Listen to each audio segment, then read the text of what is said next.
Good evening, everyone. Good evening. I am Elder Sylvia Yates, and today we're doing a panel discussion on communication. You know, as a leader, we in ministry, and not just ministry, on any type of job that we have, communication is very important. You know, how you talk to people makes a difference in how a person responds to you and what a person does as relates to the tone of voice you have, the body language that you possess, because body language speaks as well. And so today I'm so excited to have my panelists today that will help me to discuss the art of communication in leadership. On my right here, I have Pastor Marvis Grant. To my left, I have Deacon Perry Grant. I have Mr. Shonda Burge beside him. I have Minister Dr. Kimberly Bolden. I have Pastor Dr. Gail Baskin. And then I have Minister Kimberly Howard. This is an array of different people from all walks of leadership and all walks of ministry. And so today we just want to sit and just have a candid conversation on what it means to be, to how to talk to people. And the first question that I want to ask is, why do leaders, and I am in my mask simply because I'm recovering from a little cough, and I'm just thinking I'm using protocol and in a mask, so excuse me for my mask, but I'm using protocol. The first question I want to ask you all is, why do leaders need to know how to be effective communicators within the body of Christ? Why do you feel that the leaders need to know how to be effective communicators? Ladies first. Well, I feel that leaders need to be effective communicators in the body of Christ because it's important. It's important to be able to communicate with those that you come in contact with because some people respond in different ways, they react in different ways. The way that things come across make people feel a certain type of way. So as a leader, you must speak in a way that it will not cause any chaos or confusion, but will bring about a balance and a unity to the environment that the persons that you're communicating or working with would have. And I would just like to add on to what Dr. Kimberly is saying. I believe it's important to have effective communication because in order to effectively inform others and let them know what it is that you're either telling them about or wanting them to do, then effective communication is very important because there will be no misunderstanding and stuff like that, once you do communicate effectively. Okay. To me, it has been stated. I use a more simplified method. It cuts down the confusion. When you're sitting around with different people and you want to know what they're thinking, ask. And when you start creating a conversation, then the things that's on their mind, they will expose them, and then you expose what's on your mind, and then you can reason together. It comes to some form of effective communication. That way, I think communication is most effective when people are interacting with one another. Because otherwise, in a leadership position, you can get caught up a lot of time in just being the one that's talking all the time. That's a monologue. But a dialogue is when you communicating with them and they're communicating back with you. And so you tend to learn more about the person that you're talking to, and they learning more about you. And then that keeps a lot of confusion down because we know in our minds we can think a whole lot of different things, and it may not necessarily be that way.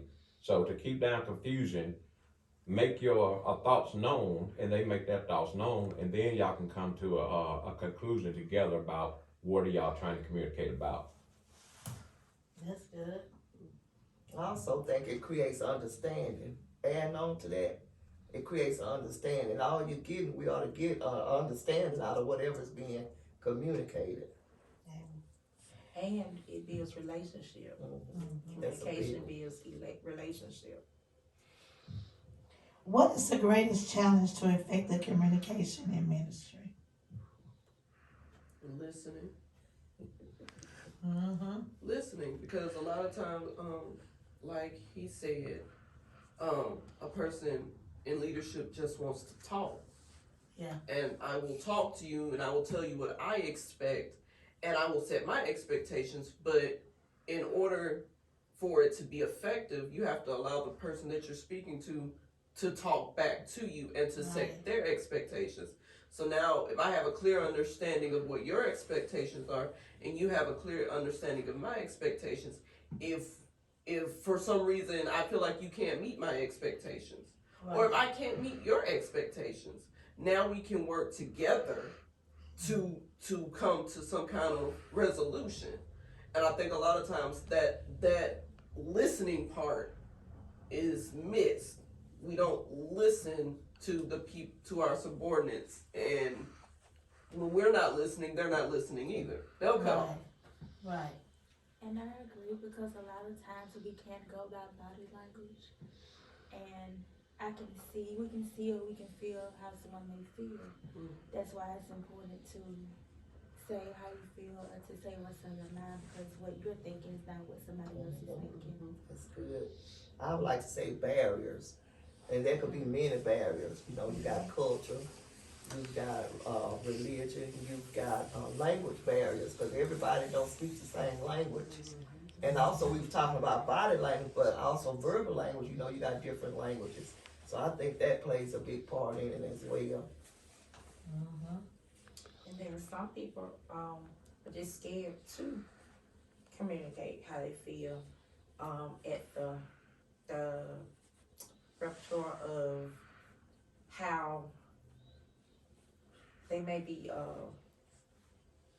chopped down when they begin to talk. You know, they shut them down real quick, embarrass them and things like that, make them dumb themselves down, make them feel dumb and stupid when they say something. Mm-hmm. Because they feel that they're not right. Right. And that's a lot of times, a lot of the problems that we have in ministry, because one of the things for me that I noticed with as far as effective communication is perception too. You know, how we perceive a person. You know, sometimes, a lot of times when we're talking to people, you know, we may not, in listening and the barriers and different stuff, sometimes we go in sometimes with a perceived perception of how we think a person is or how we think a person, it will react to a certain situation. And so we already, a lot of times, I know even in my personal take with communication, sometimes I'm guarded. And it's already, I go into the conversation, I already guarded. So when I'm talking to somebody, I'm not always listening to what the person is saying because I'm already guarded.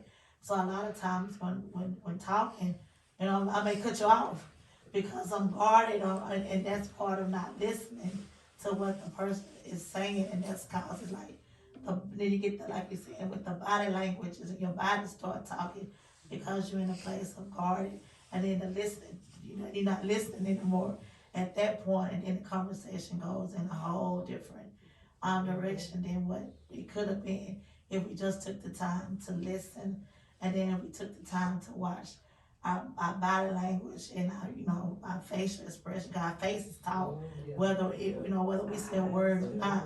Eyes, you know, how we do our eyes and different stuff, that talks.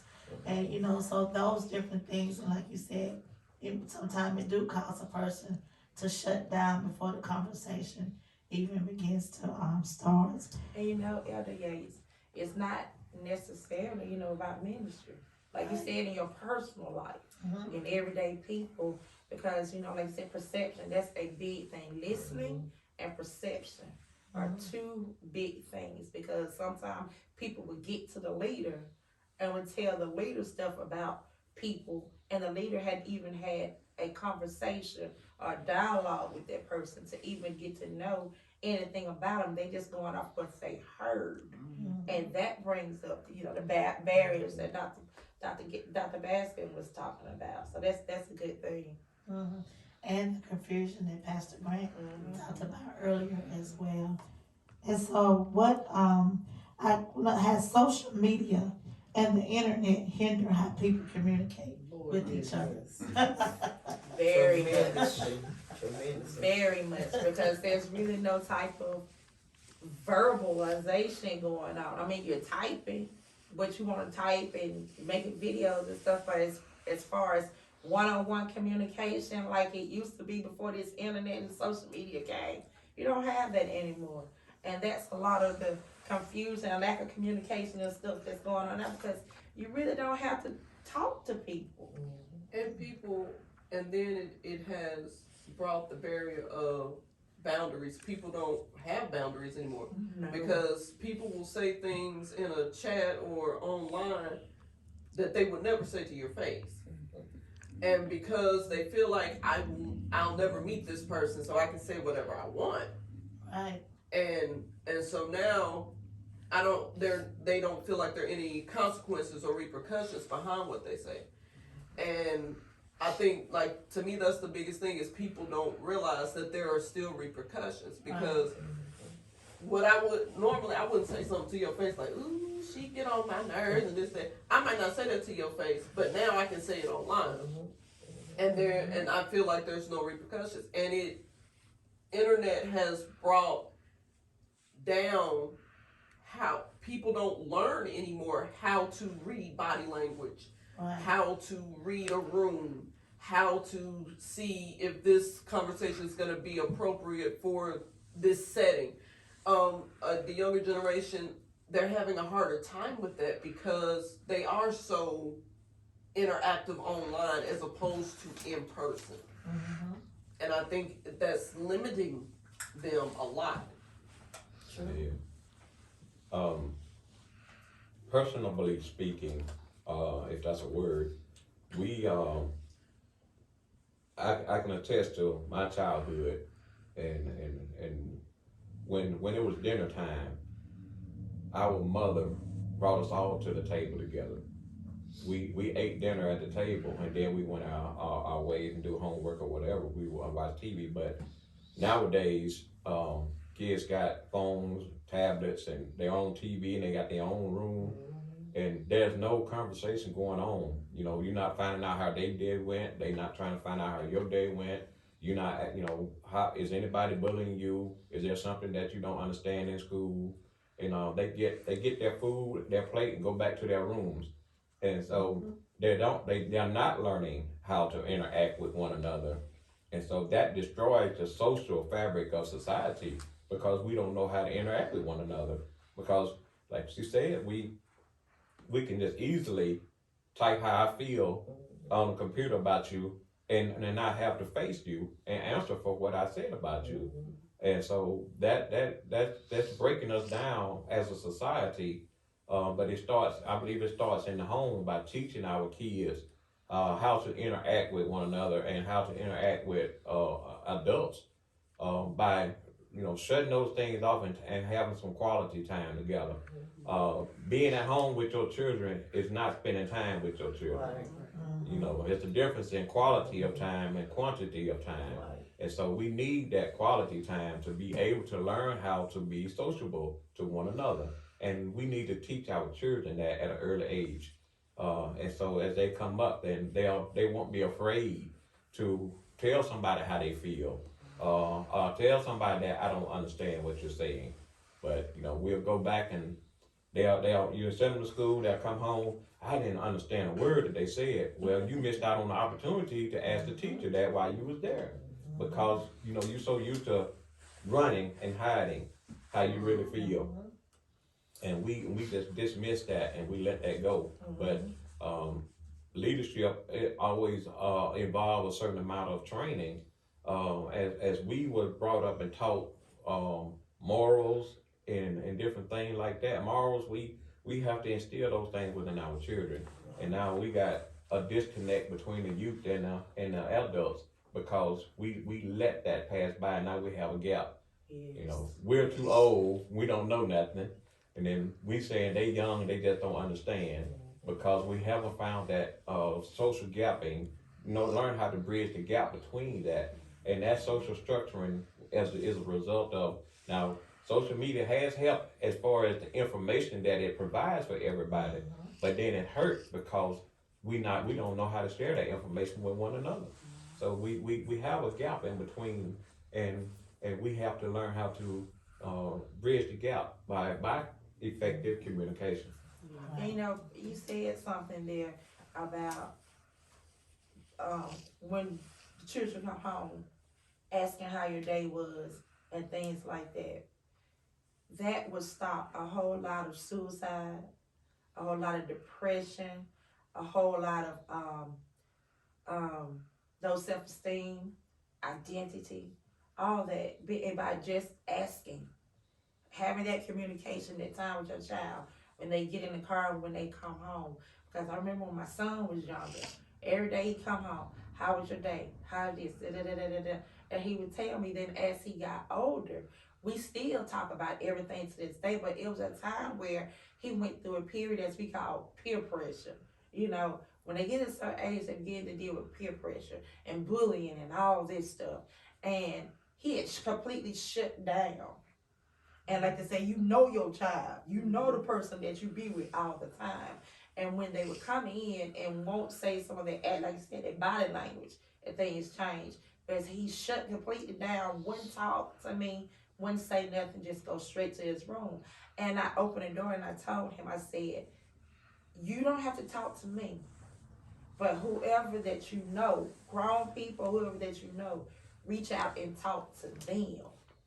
And so it's very important for leaders to be in a place where if that door is open to them, that they're able to effectively and attentively listen and be able to communicate with them, like like Mr. Grant said, to bridge that gap. Because communication is the bridge that's connected to relationships, social relationship, jobs, ministry, and everything. Communication is the key. So we have to be in a place where people will sense that I can talk to you and you'll be able to help them, because just one word or just a hug will break down a wall of somebody saying, okay, this person really want to hear what I have to say, or really concerned about me telling them what's going on with me.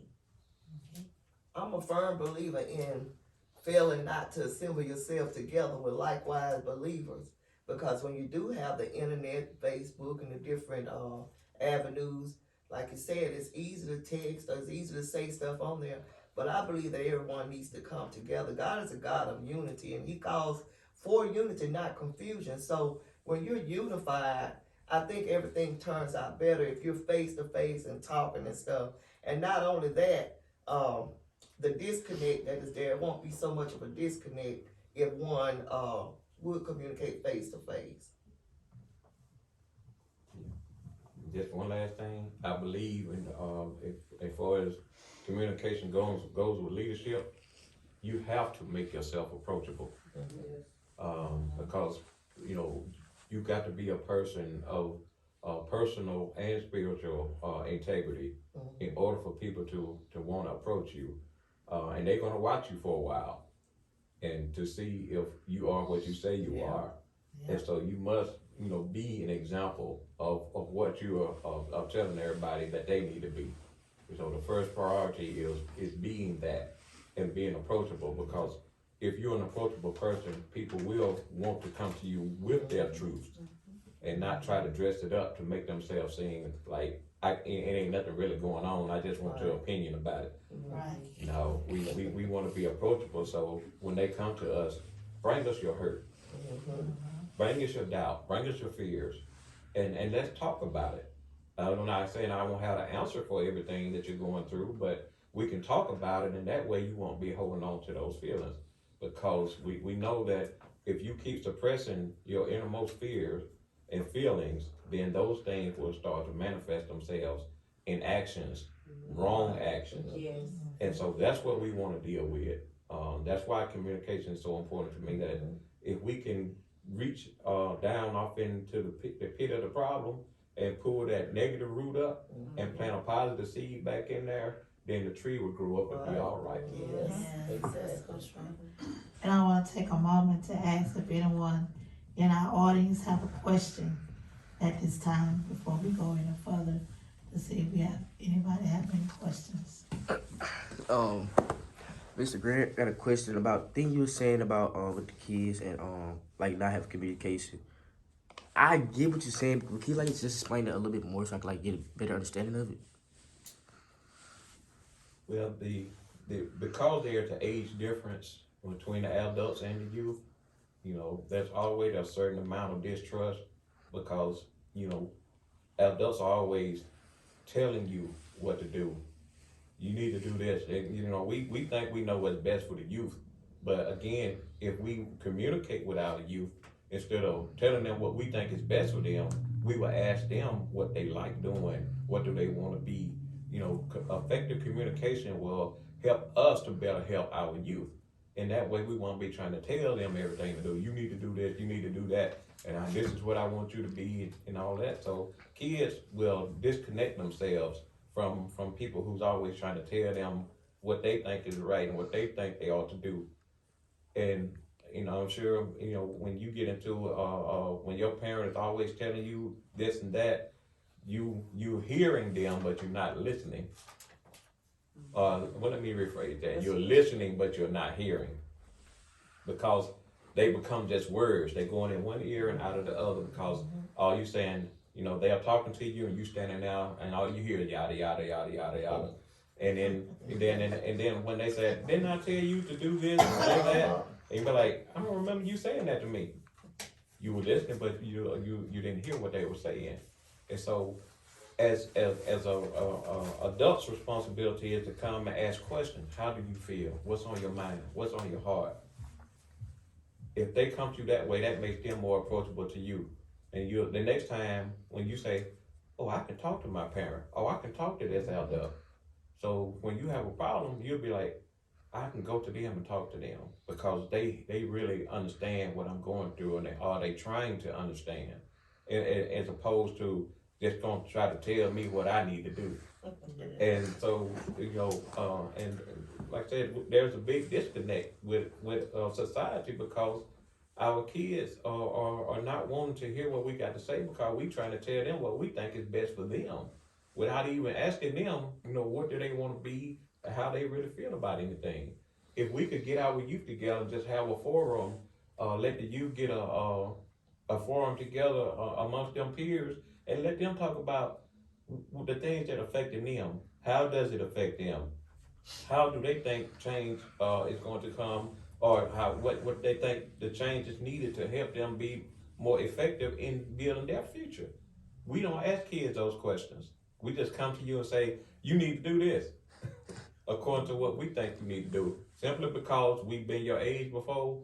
But that doesn't excuse the fact that, you know, these are different times, and everything is different. So we need to have a proper perspective of where you are mind-wise, in order to, you know, talk to you and communicate to you, so that your heart will be in the right place.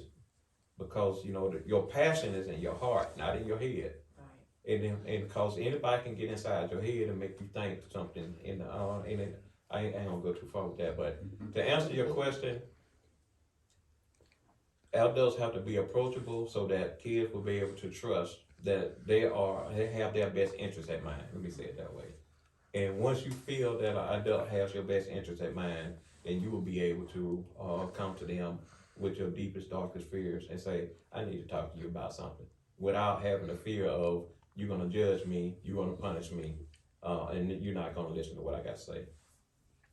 May I say something?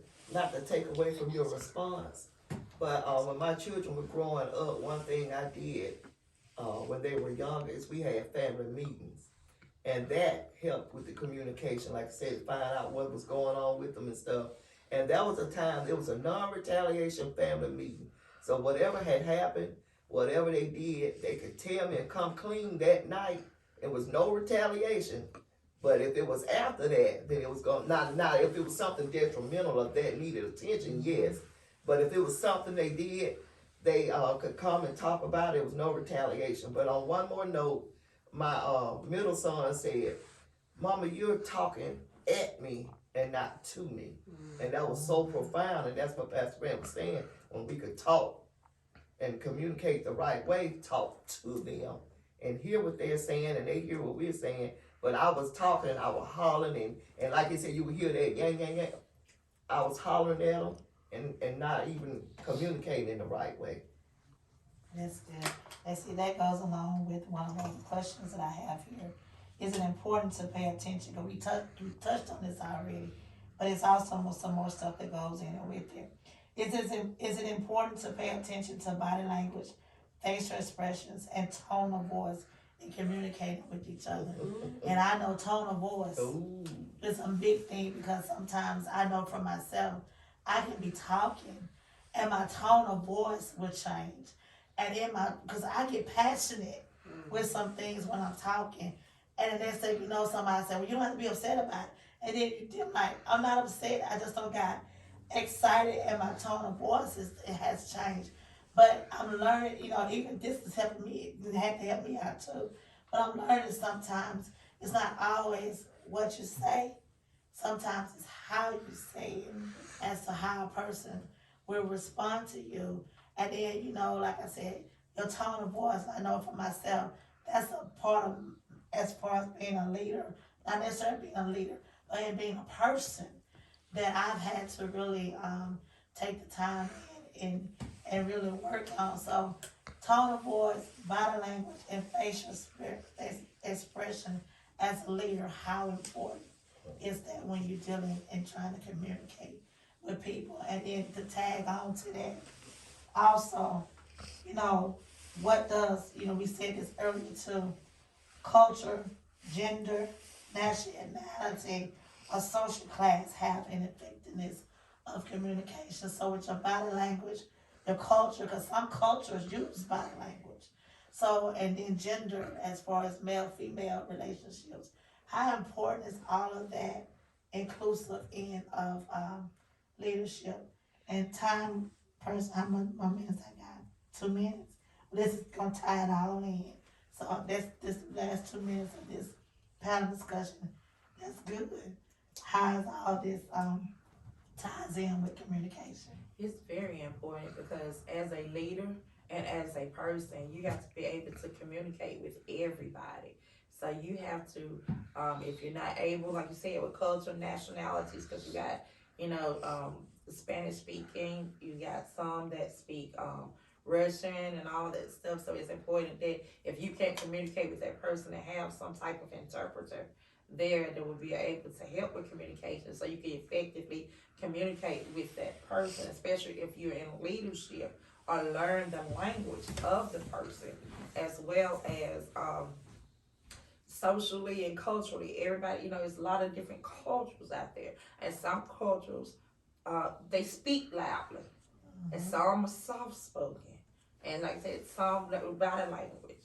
Body language is very important, because when you don't speak with your mouth, you speak powerfully with your body language, and that's what you really have to take the time out as a leader to really look at when you are talking to someone. Because even if you're talking with someone in a low tone and things like that, their body is still speaking back to you as you're talking to them.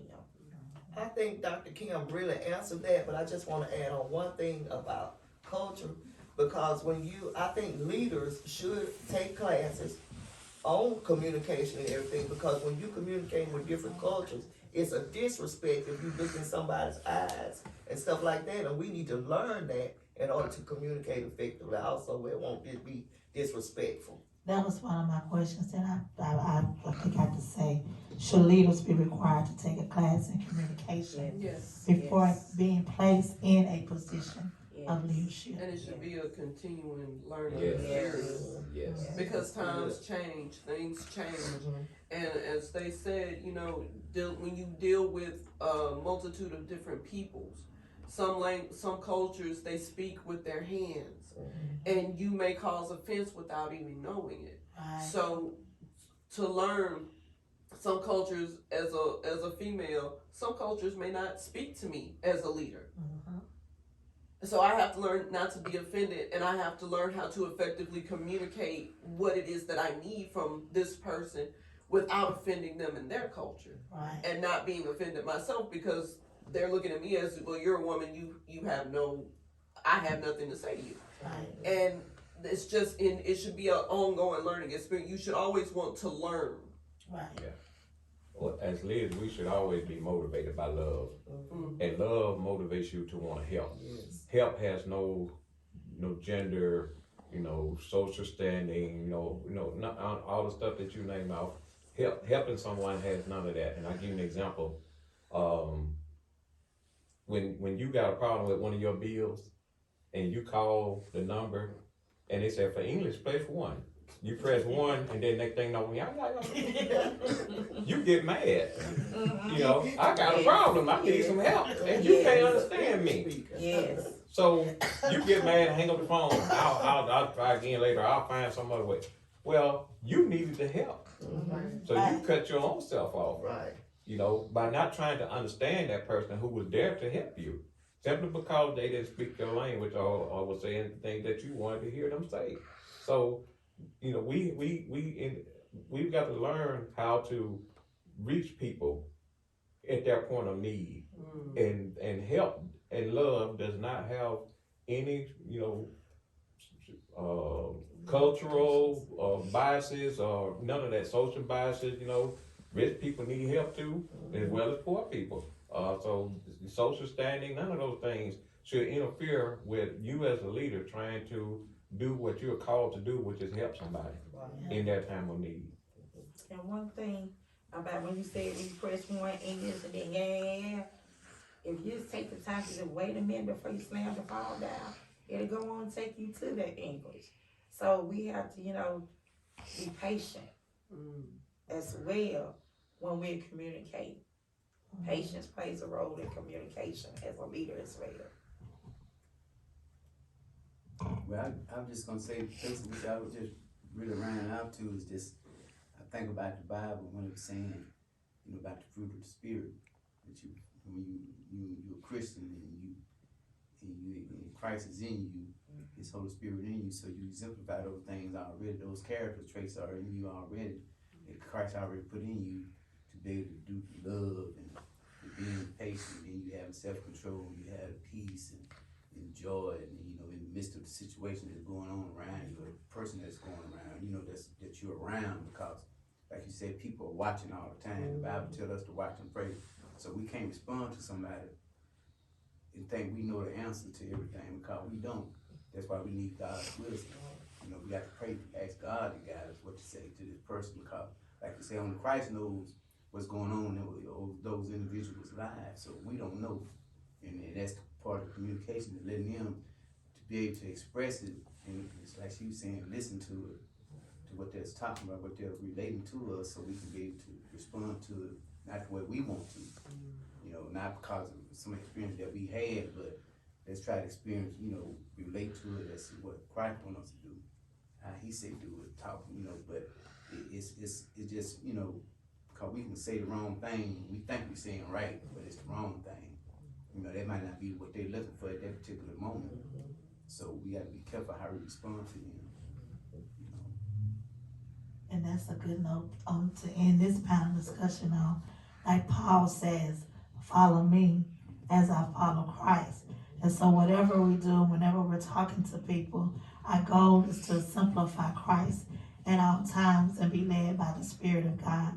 So I want to take this time to thank my panelists today for coming in today and talking with us on the importance of communication. So I hopefully, by what was taught today and what was said today, as a leader and someone, and not just said leader, but as someone inspiring to become a leader, you'll know now the importance of how communication plays a role in being a leader and being an effective leader and being a leader who follows the example of Christ. So thank you again for being here today. Give yourself a hand clap. All right, and thank you for being here.